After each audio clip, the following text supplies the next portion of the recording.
नमस्कार, आप सबका एक बार फिर से समग्र आध्यात्मिक चिंतन नामक YouTube चैनल पर बहुत बहुत स्वागत है।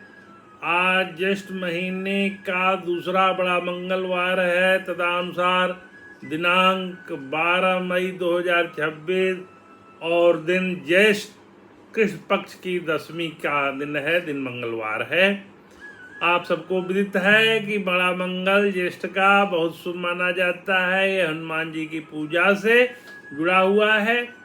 विगत प्रसंग में मैंने प्रसंग 1 में 5 मई को इसकी भूमिका के बारे में बताया था, इस त्यौहार के महत्व के बारे में बताया था और लखनऊ में इस त्यौहार का बहुत महात्म्य है, इस बारे में बताया था।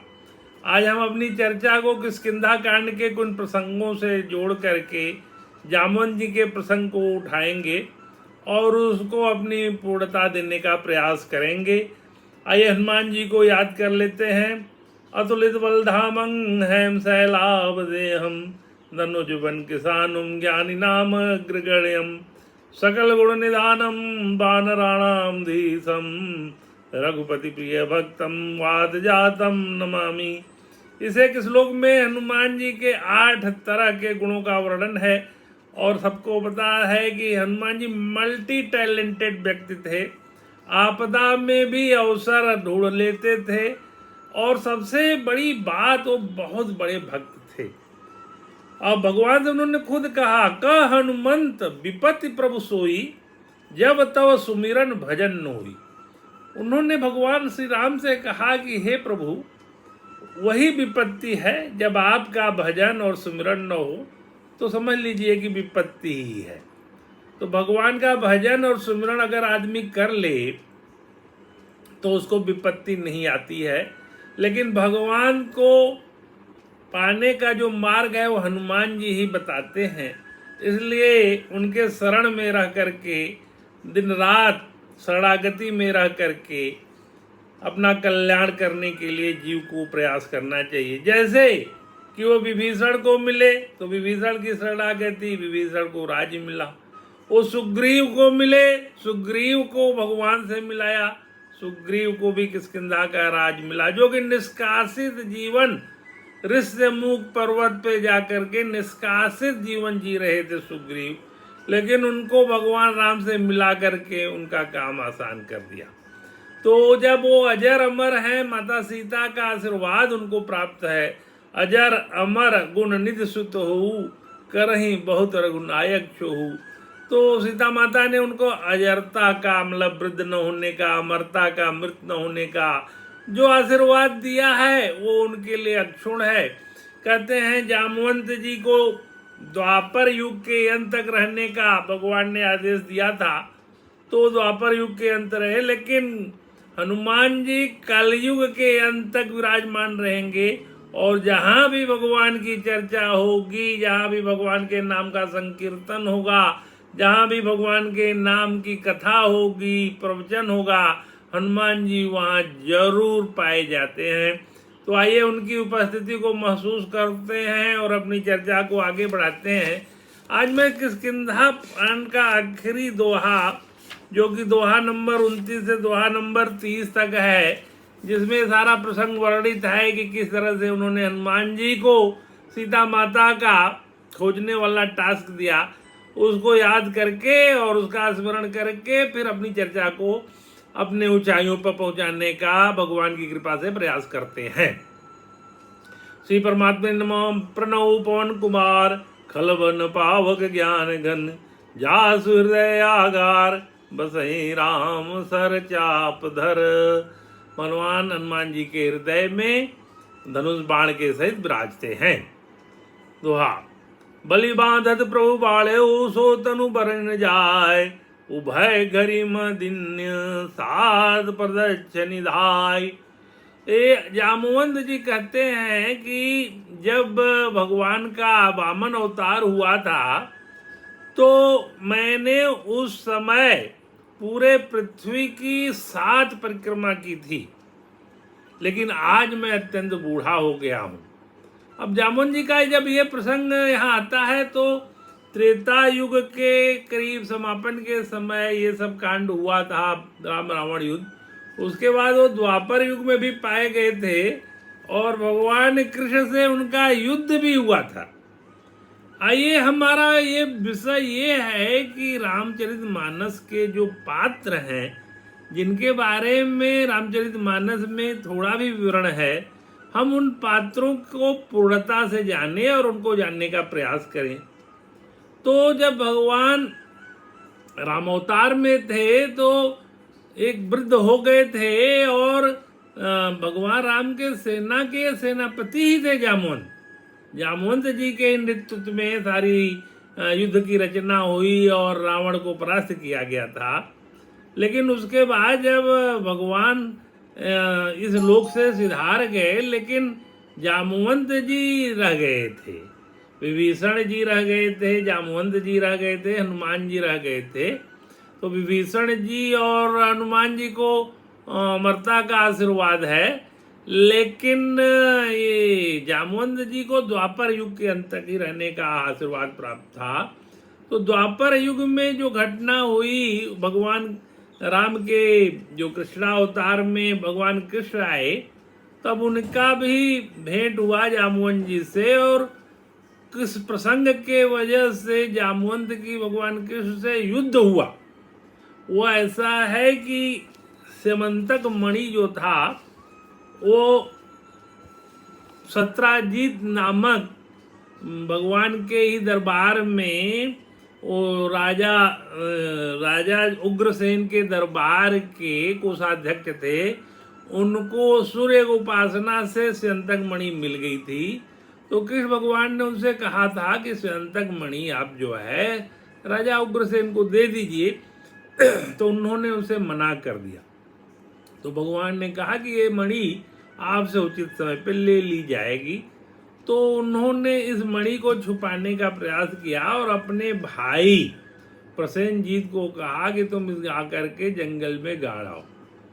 वो प्रसेनजीत उस मणि को लेके जंगल में गया, वहां बाघ ने उसकी हत्या कर दी।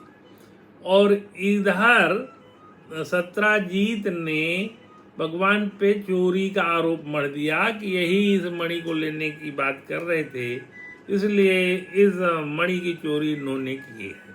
भगवान पे जब आरोप लगा तो उन्होंने कहा मैं इस आरोप को गलत सिद्ध करूंगा। वो प्रसेनजीत की तलाश में वन में गए तो वहां देखा कि घोड़ा उसका बंधा हुआ है और उसका मृत शरीर है, स्यंतक मणि नहीं है उसके पास, मृत शरीर के पास। तो पास में ये गुफा थी, तो भगवान ने विचार किया कि जरूर ही इस गुफा में जो भी व्यक्ति है वो ले गया होगा। अंततः वो स्यंतक मणि वो गुफा के अंदर जामवंत जी विराजते थे और उनके अनुचर अनुयायी के बच्चों ने उस मणि के साथ अपना खेलकूद कर रहे थे। तो भगवान ने उनसे मणि छीन लिया। तो जामवंत प्रकट हुए। जामवंत ने कहा तुम कौन हो? भगवान ने कहा मणि हमारी है, मैं इसको ले जाना चाहता हूँ। तो जामवंत का भगवान श्री कृष्ण से 21 दिन तक युद्ध चला। अंत में जब उनको आभास हुआ कि ये तो भगवान राम के ही कृष्णावतार में श्री कृष्ण जी हैं, तो उन्होंने उनको नमन किया और कहा कि अब हमें संसार से जाने का समय आ गया है, लेकिन मेरी बेटी को स्वीकार कीजिए। तो जाम्बवती की शादी उन्होंने भगवान कृष्ण से कर दी। तो जो भगवान कृष्ण की 3 रानियां हैं उसमें रुक्मिणी, सत्यभामा और जाम्बवती हैं। और जो 16,100 रानियों की बात की थी वो इस तरह से है कि नरकासुर राक्षस ने 16,100 स्त्रियों को बंदी बना लिया था। भगवान ने नरकासुर का जब वध किया तो उनको मुक्त किया। तो ये हुआ कि इन रानियों को कोई लेने को नहीं तैयार था, उन स्त्रियों को। तो भगवान ने उनको रानी का दर्जा दे करके अपने दरबार में ससम्मान रखा। तो ये भी कहानी है। तो जामवंत जी की कहानी इसलिए बताना है कि आज किष्किंधा कांड के इसी प्रकरण से हनुमान जी को जो भेजने का प्रकरण आता है वो जामवंत जी द्वारा कहे हुए वाणी है। यानी जामवंत जी विश्व के सबसे पहले मोटिवेशनल स्पीकर थे और उन्होंने हनुमान जी को जो मोटिवेशन दिया उसे उन्होंने पूरा समुद्र लांघ करके माता सीता का पता कराया। इसलिए जब भी मोटिवेशनल स्पीकरों की बात होगी तो जामवंत जी का नाम सर्वप्रथम ऊंचाई से लिया जाएगा। अंगद कही जाऊं मैं पारा, जिय संसद कजु फिरती बारा। अंगद ने कहा कि मैं जाने को तो जा सकता हूं, लेकिन लौटने में मेरे को संदेह है। यहाँ भी एक कहानी है कि अंगद का पहले से ही अक्षय कुमार से बैर था। उन्होंने अक्षय कुमार को कभी मारपीट की थी, तो अब की बार वो डर रहे थे कि अक्षय कुमार जो है रावण का प्रिय बालक, रावण का प्रिय पुत्र, जो कि अशोक वाटिका की रखवाली करता है, वो जरूर मेरे को मार डालेगा। तो ये इसमें प्रसंग था, इसलिए वो नहीं जानना चाहते थे। जामोंद का तुम सब लायक, पटई किमी सब ही कर नायक। जामोंद कह रहे हैं कि तुम बहुत योग्य हो, लेकिन तुम्हें भेजा नहीं जा सकता, क्योंकि सुग्रीव के बाद वो युवराज थे, तो उनको कोई खतरा हो जाए वो बात जामुन जी नहीं चाहते थे। कई रीझपति सुनु हनुमाना, काच उपसार दे रहे बलवाना। तो ये जब सारा विचार चल रहा है तो हनुमान जी एक कोने में विचरण कर रहे थे और जामुन अंगद संवाद को सुन भी रहे थे। तो जामुन जी की निगाह हनुमान जी पे पड़ी और उन्होंने कहा, अरे हनुमान, तुम क्यों चुप खड़े हुए हो, कुछ करो भाई। पवन तनय बल पवन समाना, बुद्धि विवेक विज्ञान निधाना।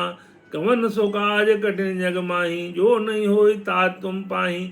उन्होंने भगवान हनुमान जी को, जामुन जी ने उनके बल के बारे में, बुद्धि के बारे में, विवेक के बारे में उनको आभास कराया। हनुमान जी को भी श्राप था कि उनको जब उनके बल, कौशल और बुद्धि की बात बताई जाएगी तभी उनके अंदर वो क्षमता आ जाएगी, नहीं वो भूले रहेंगे।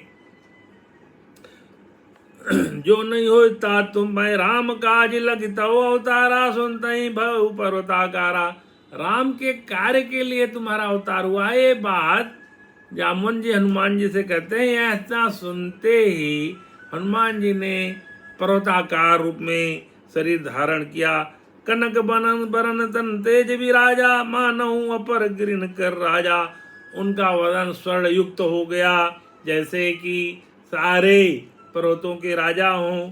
सिंहनाद करी बारही बारा, लीलई नागऊ जल निधि खारा। तो सिंहनाद करके गजना करने लगे और करे मैं अभी समुद्र को लांग जाऊंगा।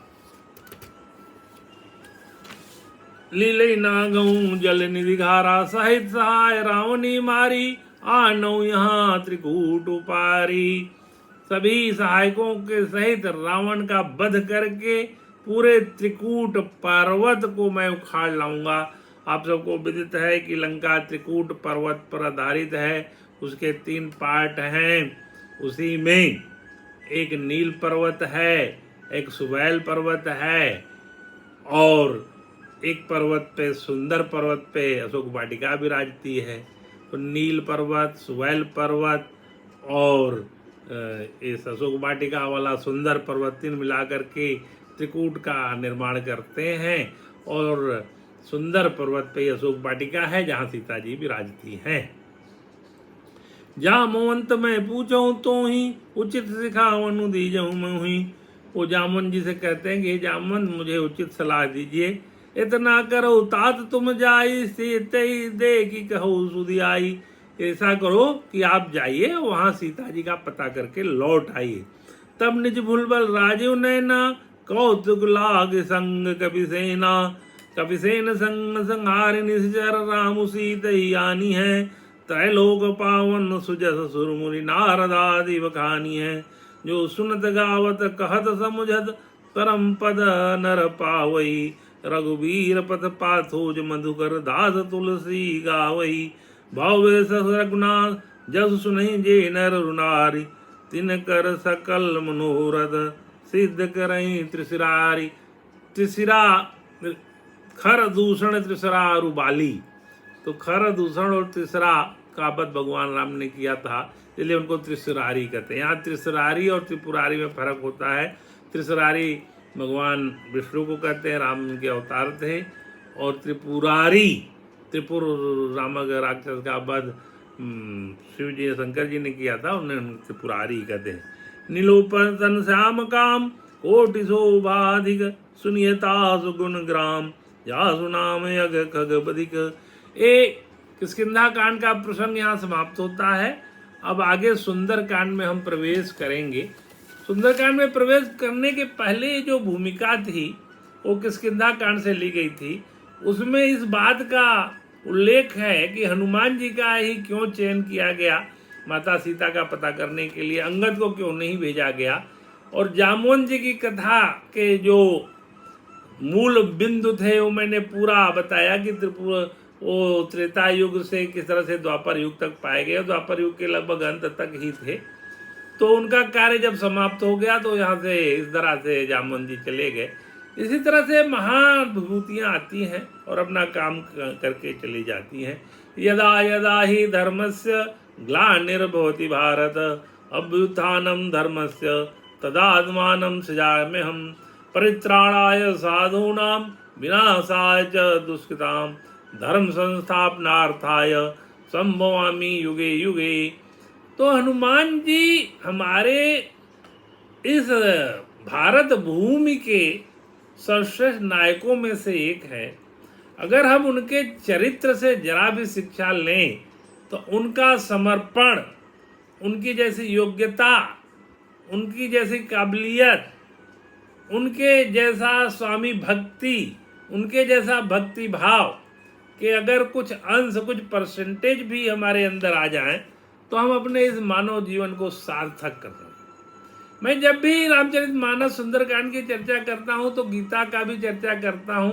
उसके पीछे यह राय है मेरी कि भगवान ने, श्री कृष्ण ने जब अर्जुन को गीता का उपदेश दिया तो उस ध्वजा पे हनुमान जी विराजमान थे। इस तरह से उसके प्रथम श्रोता हनुमान जी थे।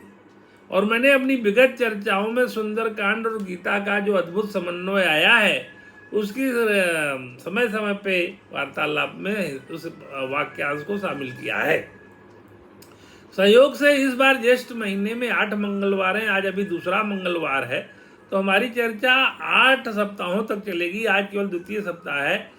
तो इसमें मैंने आज किष्किंधा कांड के उस प्रसंग को लिया जिसमें हनुमान जी को उनकी नियुक्ति की गई कि जाओ दूत बनकर जाओ और सीता जी का पता करके लाओ। हालांकि जी वहाँ जब वो गए तो उन्होंने लंका दहन ही कर दिया जो उनके दिए हुए टास्क में नहीं था, लेकिन वो एक दुर्घटना थी। लेकिन चूंकि हनुमान जी जैसे सक्षम व्यक्ति से दूत बन करके गए और उन्होंने लंका दहन भी कर दिया तो सामान्य व्यक्ति के लिए तो ये क्षम्य नहीं है, लेकिन हनुमान जी के लिए क्षम्य है क्योंकि उन्होंने जो भी किया बड़े गुड फेथ में किया। बल्कि जब वो अशोक वाटिका में उस वृक्ष के ऊपर बैठते थे जहाँ सीता जी थी तो वहाँ पे जो वो लड़की थी त्रिजटा, वो उनकी सुरक्षा में थी। त्रिजटा विभीषण जी की पुत्री बताई जाती है। तो उसने कहा कि मैंने एक सपना देखा है, सपने बानर लंका जारी दाद उदान से ना सब मारी। तो वो बोले कि ऐसा कोई कार्य करने को तो हनुमान जी सुन रहे थे इस वार्तालाप को, तो बोले मन में सोचे कि ऐसा कोई कार्य जामवंत जी ने हमें दिया ही नहीं लंका जलाने का, लेकिन यह कह रही है कि सपने बानर लंका जारी, तो पता नहीं भगवान की क्या रचना है। तो उनको ये थोड़े पता था कि उनके द्वारा ये जो है लंका दहन कर दिया जाएगा, न तो ऐसा कोई आदेश जामवंत जी ने दिया था। और वैसे भी दूत का कार्य जाके युद्ध करना नहीं होता, वो तो ऐसी विषम परिस्थितियां बन गई तो उनको युद्ध भी करना पड़ा था। तो इस भूमिका के साथ हम देखेंगे कि जैसे वो लंका में प्रवेश करते हैं तो उनकी पहली परीक्षा सुरसा करती है, फिर सिंहिका करती है, फिर अंदर घुसते हैं तो लंकिनी करती है। तो सुरसा को उन्होंने प्रणाम करके छोड़ दिया, सिंहिका का उन्होंने वध कर दिया और लंकिनी को उन्होंने मुष्टिका प्रहार से घायल कर दिया। तो उनकी जो तीनों परीक्षाएं थी, सुरसा ने सतोगुणी परीक्षा ली थी इसलिए उसको प्रणाम किया था। सिंहिका का तमोगुणी परीक्षा थी, उन्होंने वध कर दिया था। और लंकिनी का रजोगुणी परीक्षा थी तो उसको उन्होंने घायल करके छोड़ दिया था। तो इन तीनों परीक्षाओं से पार होकर के ही जीव सतोगुणी, रजोगुणी, तमोगुणी जब परीक्षाओं से पार करता है तभी वो लंका में प्रवेश करता है, यानी अपने जीवन के युद्ध भूमि में प्रवेश करने के लिए आपको भी, सबको, हम सबको भी 3 तरह की परीक्षाओं से गुजरना पड़ता है। तो अगले प्रकरण में हम इस पूरे प्रकरण को विस्तार से लेंगे और उसके मर्म को समझ करके अपने जीवन में कैसे हम उसको ले आए। अब यहाँ कर्म का सिद्धांत बताना थोड़ा लाजमी इसलिए जरूरी है कि हम सब अपने कर्मों का खाता बही, बैलेंस शीट लेके पैदा हुए हैं और उसका हिसाब किताब हमें दिन रात देना पड़ता है। गीता में भी भगवान ने गहना कर्मणोगति लिखा है कि कर्म क्या है, अकर्म क्या है, विकर्म क्या है, इसको जानना बड़ा जरूरी है। तो हम लोग जो 3 तरह के कर्म हैं, जिसमें कि प्रारब्ध कर्म होता है, जिसको कि लेके हम पैदा हुए होते हैं, जो कि पुराने संचित कर्म का वो हिस्सा होता है जो हमें इस जीवन में जीने को मिला है। तो उसमें मंद प्रारब्ध, तीव्र प्रारब्ध और तीव्रतम प्रारब्ध, 3 तरह के प्रारब्ध मिले हैं। तो मंद प्रारब्ध वो है जो भगवान के नाम के जाप से भी कट जाता है, इसलिए भगवान के नाम का निरंतर जाप करना चाहिए। तीव्र प्रारब्ध वो होता है जो कि भगवान के नाम के साथ किसी संत का अगर हमें आशीर्वाद प्राप्त हो जाता है तब वो कटता है। और तीव्रतम प्रारब्ध वो प्रारब्ध है जो कि हमें भोगना ही पड़ता है, लेकिन भावी मेट सकई त्रिपुरारी, भगवान शिव भावी को मेट सकते हैं। जाकी जैसी भवितव्यता वैसे मिले सहाय, आप न आवे ताही पर ताही तहाँ ले जाए। तुलसीदास जी ने लिखा है कि जिसकी भवितव्यता होती है वैसे ही उसके सहायक मिलते हैं। जिन ढूढ़ा तिन पाहिया गहरे पानी पैठ, मैं बपुरा बूढ़ंडरा रहा किनारे बैठ। कबीरदास ने कहा जिन्होंने प्रयास किया गहरे पानी में जा करके, उनको हीरा मोती जवाहरात मिलते हैं। मैं बेचारा डरपोक आदमी किनारे रहा बैठा, मेरे को कुछ नहीं प्राप्त हुआ। तो जीवन में अगर जिसके समर्पण है, जिसके अंदर उत्साह है, वो हनुमान जी के संरक्षण में, हनुमान जी की आराधना में, हनुमान जी के साधना में दिन रात लिप्त होकर के अपने प्रयासों से अपने उद्देश्य को प्राप्त कर सकता है। कृष्णाय वासुदेवाय हरे परमात्मने प्रणतः क्लेश नाशाय गोविंदाय नमो नमः। आप सबको ज्येष्ठ मास के दूसरे मंगलवार बड़ा मंगल की कोटि शुभकामनाएं। यह बड़ा मंगल आपके जीवन में शांति, समृद्धि और सौहार्द का सृजन करें। आप सुखी रहें, देश के निर्माण में, राष्ट्र के निर्माण में अपनी अमूल्य भूमिका दें। नमस्कार।